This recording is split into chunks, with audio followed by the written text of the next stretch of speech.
Hey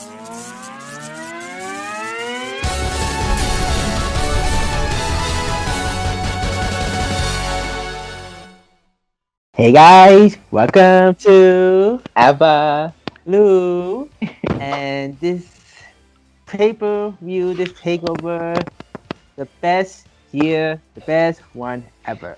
Yes, I agree. It was definitely angry with the bang takeover because shit, a lot of shit to talk about. Yes, a lot. My dog is going crazy. Okay, are we ready? Yes. I have no words. Like the match, especially the first match, last match, and the middle, the three best matches of the night for sure. But we'll talk about that. Yeah. I mean, all the matches were good, no matter They were how good. they are. They were good. But there were some standouts compared to others. Yeah. There were a lot of standouts. Yeah. So we're gonna get to it, and we're gonna get to it the NXT Wargames. Yes. 2020. And this Wargames, like I said, is freaking best pay-per-view ever. So. Yes. Exactly. So we're gonna talk about the first match of the night. The first match is the women's Wargames with Team Candice with Raquel Gonzalez, Dakota Kai, Toni Storm, and Candice LeRae, and right, that's right. Yeah. That's it. And then what's this?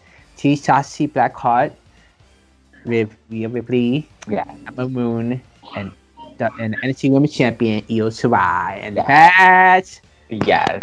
Best women's match of the year. Yes, definitely match of the year for the women, and woo, I can't believe they went all out. Like they were like, okay, we may not be the main event, but we're gonna make sure that people remember us and look at us as the main event. They surely did. Like they had no back, and I heard also after the match some stars got injured after the match, but I mean that's what they got to do because they went in into this match. Exactly.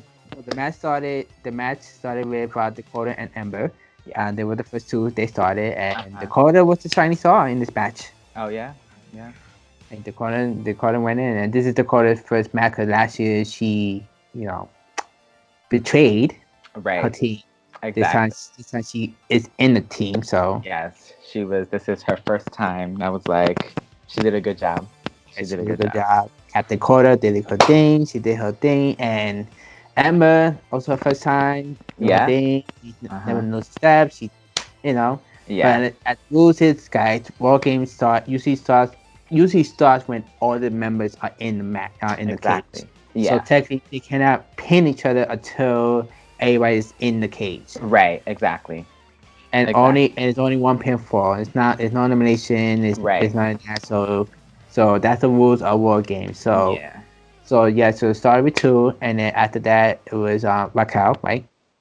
Yeah. No. It was It was Shotzi, right? Rhea. Was it Shotzi?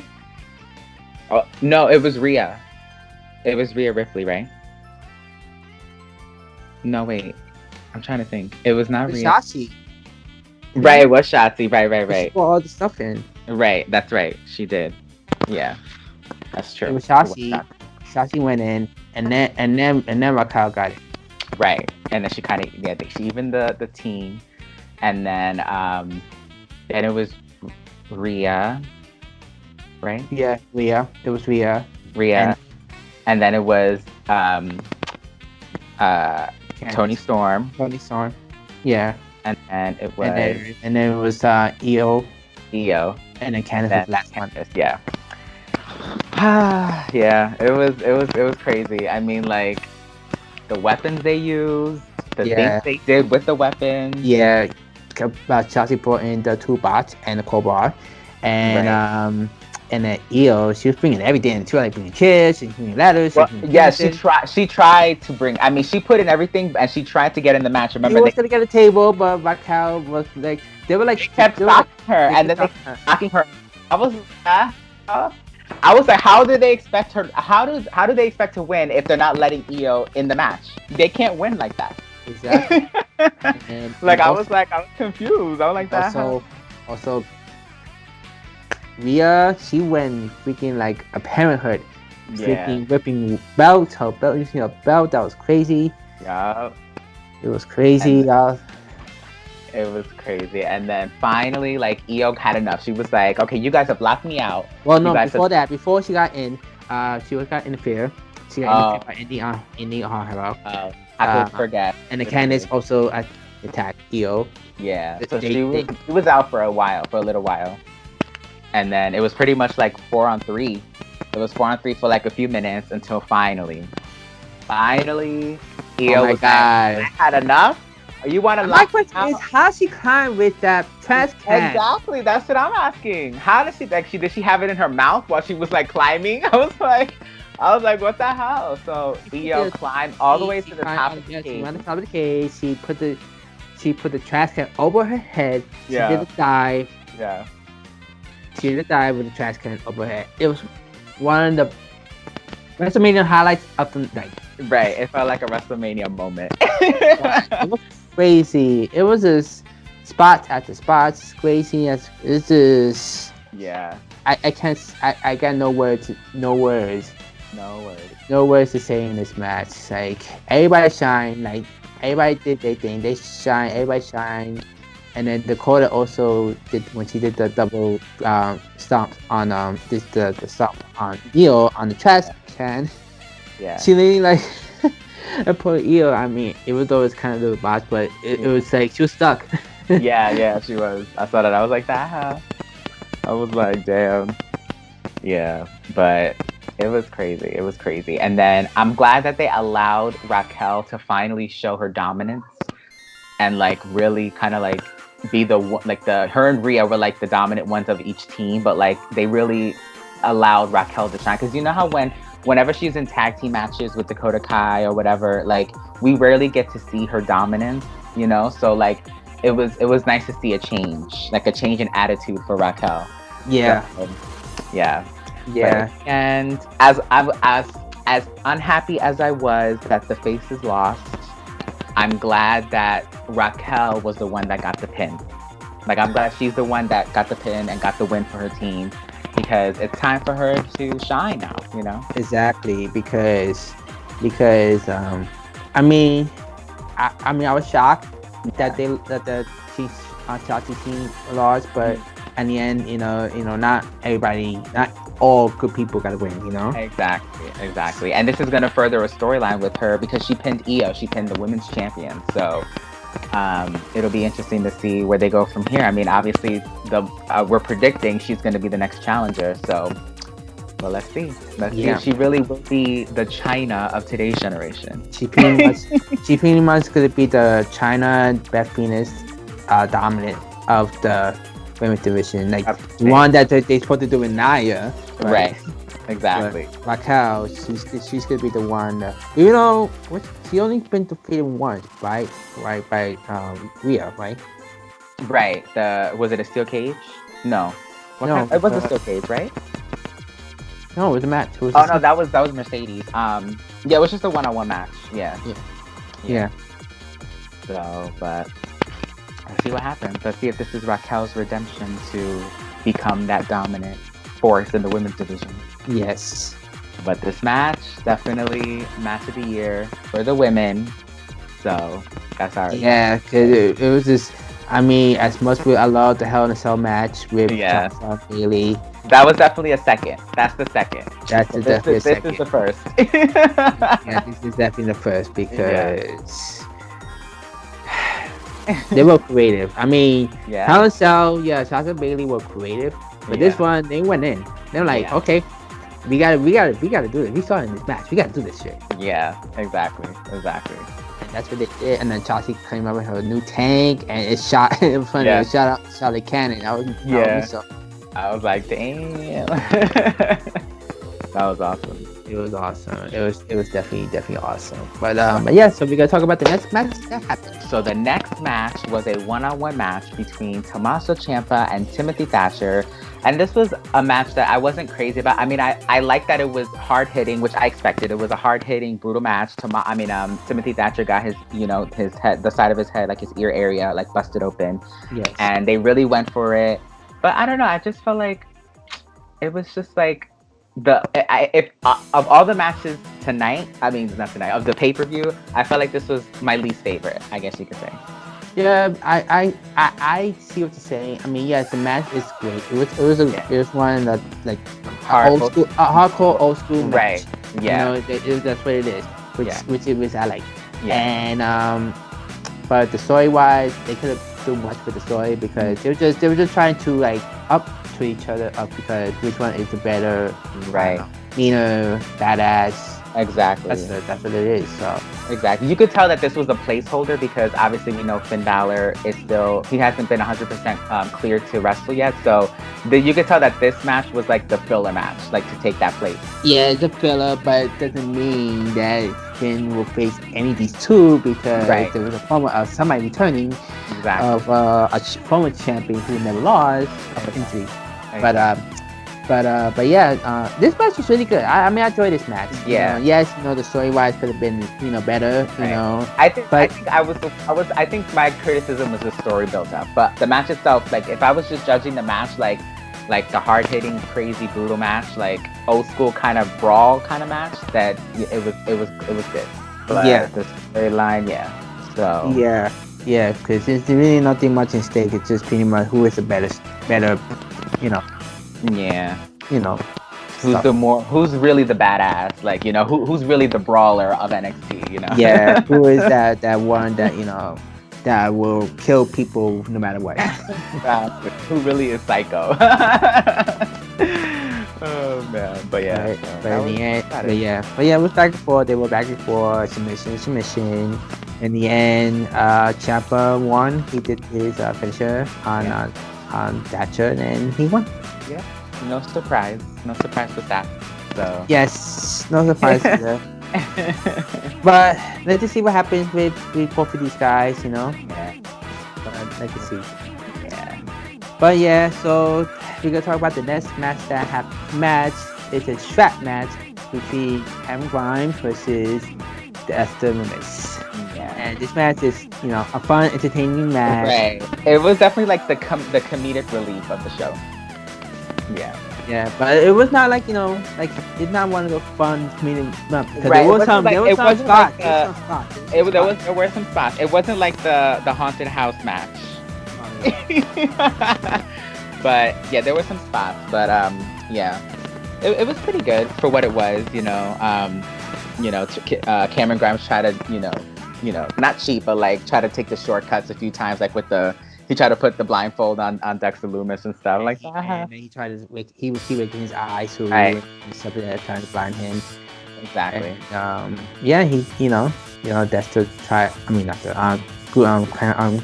Cameron tried to do what he wanted to do, try to take down Dexter, but in the end, Dexter did a crazy freaking. He's strong. Yeah. Cam to the chair. That was crazy. Yeah, it was. I was worried. I was like, damn. Yeah, exactly. I was like, wow, that was crazy. But yeah, Dexter's just he's unstoppable. He came back when he came back from injury. He was like they're trying to build him up to be that unstoppable force in the men's division now. So let's see what happens. Like, is he gonna be the next challenger for the North American title? Is he gonna go for the world title? I guess we'll see. More like in North American, Yeah. Maybe they could come with that storyline that we said about, Dexter could go out to Candice and imagine. I hope so. I really hope he does. That'd be hilarious if he goes after Candice and maybe Indy Hartwell. Yeah, so we'll see. But yeah, so we're gonna talk about the next match Next match was a triple threat match for the North American Championship with Johnny Gargano against Damian Priest and the champion Leon Ruff. And this match was definitely it was good. It was good, entertaining. It was, everybody was doing their thing. Like it was never like slow and boring. Like it was definitely entertaining.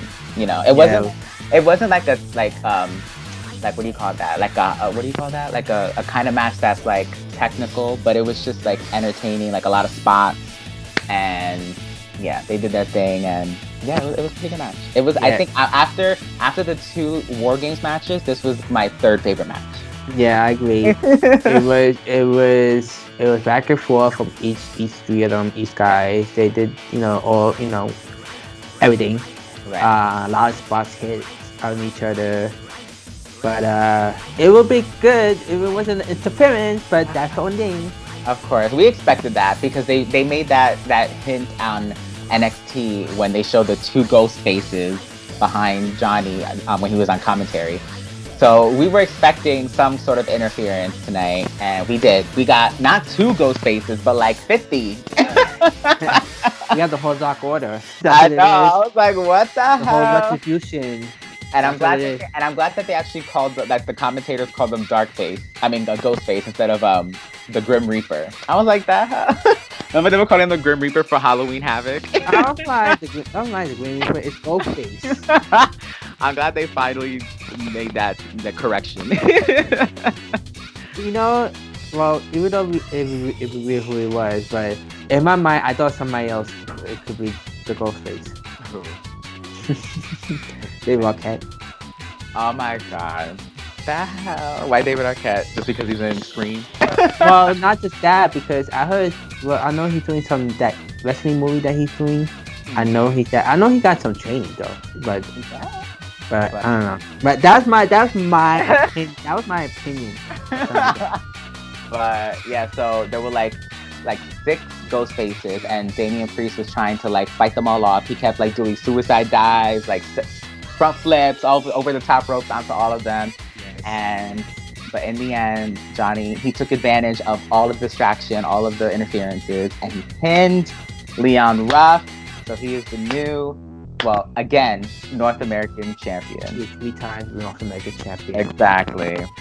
And then in the end, after the match, he was walking up the ramp with one of the ghost faces, and he unmasked himself, and it turned out to be Austin Theory. So one he knew that like he threatened to quit because he kept losing to I forgot his name, the big guy, Australian guy. Oh my god, what's his name? The big guy. I forgot his name. You know what I'm talking about, right? The big guy. He wears like a tank top. I forgot. Oh yeah.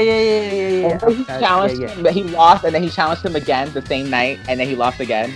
After that, he quit, and then we haven't heard from him since. So I guess Johnny called him, and he's like, "Hey, I got a job for you. Join me and my wife and Indy Hartwell." So I guess we have a new stable. So. Oh man, I don't know where this is gonna go, but I don't know. It's just Well, let's just show our predictions are true about the Illumins.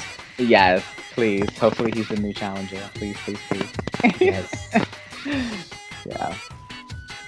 So we're gonna talk about the main event of the second Wargames. For the final match of the night, the main event is the Wargames with the men. Yeah. With the Undisputed Era versus Team Pat McAfee with Arnie Norkin, Danny Burch, and Pete Dunne. Yeah. Which is, And then this match also crazy. Also good. It was good. I think they kind of I think the women did more with the weapons, but the men did more with like wrestling moves and like, more like double team and triple team and all that. And but yeah, it was crazy. It was more like a stable tag team. Right. It felt like I was watching an 8-man tag team match. But inside a cage, Inside a cage, yeah. But it was so crazy. But they did less with weapons than the women, which was, that's cool. I mean, it's nice that they didn't do the exact same thing that the women did. Like they kind of try to make it different. So the only thing they brought in was the table. That's the only thing they did at the table. Yeah. But yeah, it was definitely crazy. Pat McAfee again continues to shock everyone. Oh man, like to think like it's crazy. Like this is only his second match and this is his biggest match. And it's just crazy. It's crazy how his second match is a Wargames match. Usually, like, people have been in NXT for years and they haven't been in a Wargames match. This is only his second match and he's already in a match this big. I'm like, and of course, this is Undisputed Era's like third time. They're in everyone. They're in all of them. They were in last year's, the year before. I'm like, damn, they should just be. It should just be called the Undisputed War Game or something like that. Undisputed, the War Game for Undisputed Era. Yeah. Exclusively. Right, exactly. Because they're in every single year. They're in every single year, so so hopefully maybe this year they need to change it up. Yeah. I mean, this I will let it slide because it's the storyline has been building up for so we kind of expected this. But hopefully next year War Game will be somebody new. I mean, I love them, but you don't need to see them hundreds of thousands of times in the same match. Yeah. Knowing that they keep. Do they won last year? They won last year, right? I think they did. There was one that they lost. It was the one. Remember? I think it wasn't like a triple threat. Wasn't it? It was them, Sanity. I can't remember. Right? You remember that? Sanity was part of it? No, they won. I think they won all three. You sure? I think they won all three. I think they won last year, I think. Cause I remember Pete Dunne was part of the match. Right, okay, let me see. So in 2019, it was... Okay, where is it? 2019, Team Tommaso Ciampa against the Undisputed... Oh no, Tommaso Ciampa's team won. It was Tommaso Ciampa, Keith Lee, Dominic Dijakovic, and Kevin Owens. Oh yeah. Against Undisputed Era, and Tommaso Ciampa's team won. And then the year before that was 2019. And then 2018, it was... Okay. Pete Dunne... Okay, it was Pete Dunne, Ricochet, and the War Raiders against the Undisputed Era. And they lost that one. So it was Pete Dunne, Ricochet, and War Raiders won that one. Oh, so this is their first win. Okay. This is their first win. But wait, was there one in 2017? No. Let me see. No, there was. Okay. Okay, 2017. Oh yeah, I forgot it's been four times. It's been four. Oh yeah, 4 times. Oh yeah, 2017 they won. It was the Undisputed Era against the Authors of Pain and Sanity. Yeah, because I remember. Yeah. So it was crazy. So this is their second win, their second War Games win, and they've been in every single one. Hopefully next year. I mean, we don't know what's gonna happen. Like maybe they'll be going to Raw or SmackDown. We'll see. Because they really look like they want to stay, but hard to see. But we'll see. Yeah. And then hopefully next year, another team or group of people will get a chance to be in War Games. Like I can see if they continue building up, what's that stable with the Cruiserweight Champion? If they add one more member, like if they add a fourth member, they can probably be in it. Maybe I can see that happening because you know how they're crazy with their flips and all that shit. So yes. So we'll see. I don't know. We'll see what happens next year. But yeah, but I mean, there will definitely be a stable, probably like for 2021 or something like that. Yeah, they gotta make them stables. But this match, it was definitely crazy match for sure.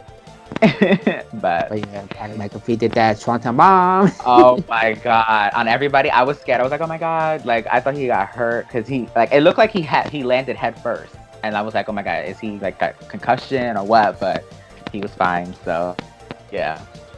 He's a risk taker. I'm like, damn. Okay, Pat McAfee, how you go from football to being like this daredevil in wrestling?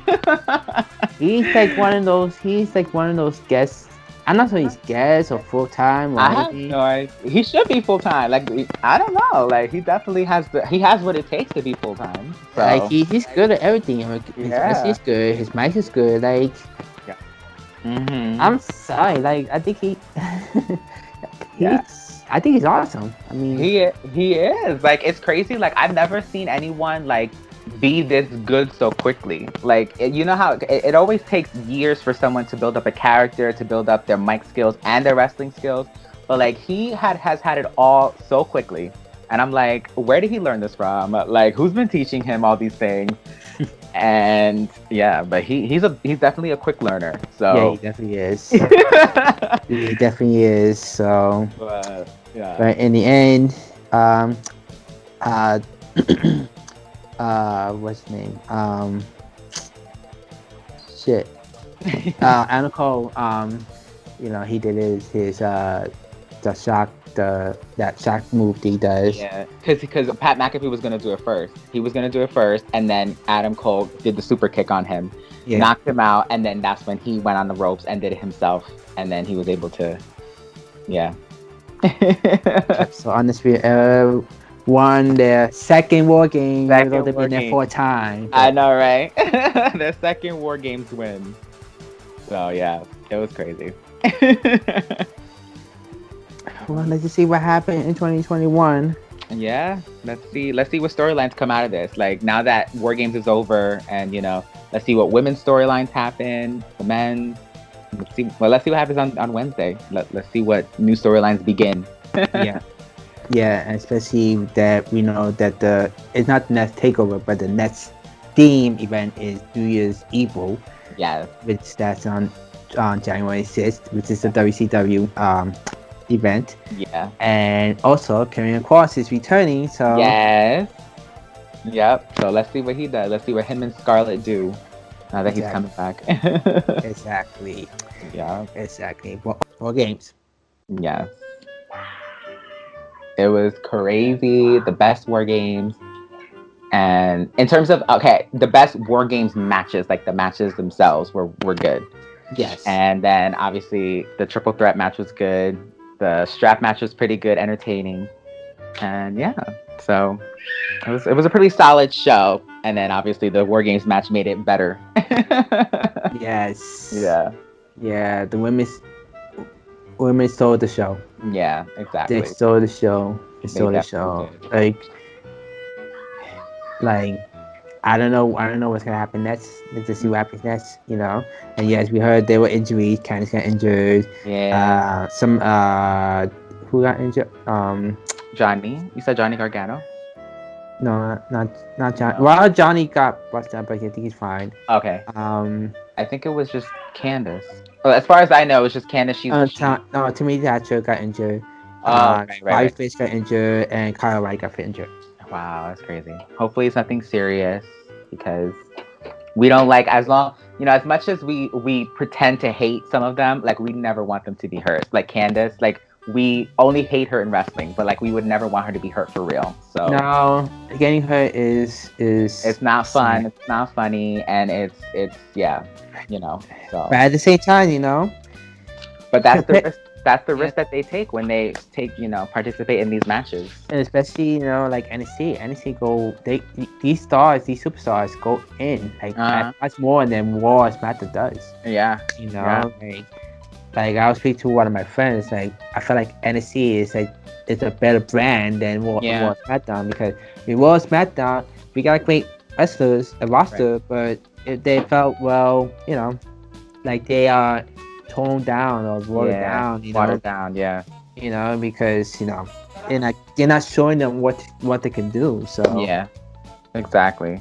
Yeah, that's why I'm definitely happy, like with Triple H, that he's definitely like running the show in NXT, letting his people, his stars. And now we got a new addition, backstage member. Oh yeah, The Undertaker. Oh my god, that's so awesome. It starts this year, so let's see what he's gonna bring in. Knowing that if anybody's gonna do some evil, creepy characters, can you see him working? I can see him like working with Dexter Lumis to further develop the character.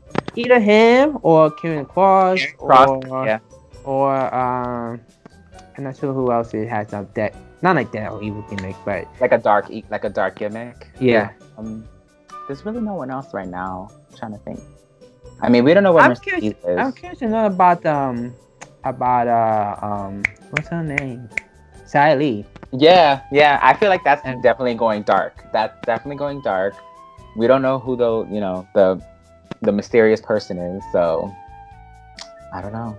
Yes, the mysterious woman or man. I'm not sure exactly. It looks like a woman, but I don't know. Yeah. That was lady. Exactly. That's what she was like. Oh man. Okay, so I give Wargames uh, a between an A minus and an A. I feel like the Timothy Thatcher and Tommaso Ciampa match was like the weakest match of the show compared to the others, but the War Games matches definitely made up for it. They definitely made up for it. They gave it that boost. So yeah, I was gonna say the same thing, but I'm gonna give it an A. an A. Yeah, so we're pretty close together. Yeah. I mean, it's not A plus. It's just A. Right. Yeah. Exactly. Because all the matches were good, really good. Yeah. I mean, yes, I agree with the Timothy Thatcher and Ciampa, Yeah. but the match was good. I mean, I Yeah. enjoyed it as it is, and you know, I mean, it's the same thing like with most of the AEW matches. You know, Right. AEW it's like pretty much what Timothy Thatcher and Ciampa's matches were pretty much what AEW matches were during the pay-per-view. Even though there were some matches have build up. Yeah. But everything else was just, you know, quick match. Oh, it was just a match they just put in because they want to fill in the hour. Yeah. But at least with Timothy and Ciampa, at least they had some kind of storyline compared to most of these random matches we be getting. Yeah. Exactly. So that's the thing. What I like about with takeovers is that at least they give everybody everybody have a story. Yeah. While compared to like Raw, SmackDown, and even the AEW pay-per-view, it's like there are story between each like superstars or whatever matches that involve with the storyline. But when it comes to like adding extra stuff that doesn't make no sense, then that's gonna be like a big issue. Like, okay, it's a typical filler. Yeah. Match, Exactly. Exactly. Yeah. But yeah, so let's see what happens on Wednesday. I can only imagine. Yeah, let's see what happens on Wednesday, and Yeah. let's see what happens on New Year's Eve. Let's see what that's gonna happen, and then what Finn's gonna do, knowing that Korean Club might return. Yeah. This Wednesday, so yeah, should be interesting. Yep. So our next event is TLC. Yup. That should be crazy too. Even though there's no TLC for women. As of right now, things could change, but as of right now, they haven't announced any TLC matches for the women. I mean, we still don't know what the Raw Women's match is going to be. So they had to. If they saw what Wargames bring it. Yeah, exactly. They had to. Exactly. They had to. They got to end of the bang with a TLC match for the women's. Yes, exactly. I can see maybe the Raw tag team title, women's tag team titles. Yeah. TLC match. Yeah. Just because they keep putting, she keeps putting Lana through a table. It's the commentary table, but it still counts.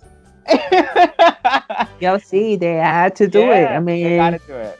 They have to do it. Let Lana and let Shayna and Nia Jax be in their first TLC matches. Exactly. We'll see. But what do you guys think about Takeover War Games? Do you guys love it? Do you guys dislike it? Let us think. We love it. We love it. You know, this is our favorite pay-per-view, favorite takeover of the year. Yes, exactly. This is my favorite, because other takeovers, they were good. This one just... They ended 2020 with a bang. They ended 2020 with a bang. They did. They surely did. It was just... No word to say, no word to explain. Exactly. There's no excuse. No. It was amazing. Exactly. It was amazing. And plus I was never bored. I was like, not one of those times like, Right. So yeah, it was never boring. So yeah, so we're gonna go, guys. We got something to watch right now. Yeah, we do. And then we got TLC in a few weeks. Yeah. That's one thing. I'm not sure which day. I think it's the last Sunday of. No. I think it's in 2 weeks. 2 weeks, right? Yes. A I week, know it's before it's a Christmas. week. Right, exactly. So it's a week from. It's in 2 weeks. Yeah. Yeah, Yeah. I know it's before Christmas. Mm-hmm. But yeah. So anyway, guys, we're gonna go. Bye. Bye.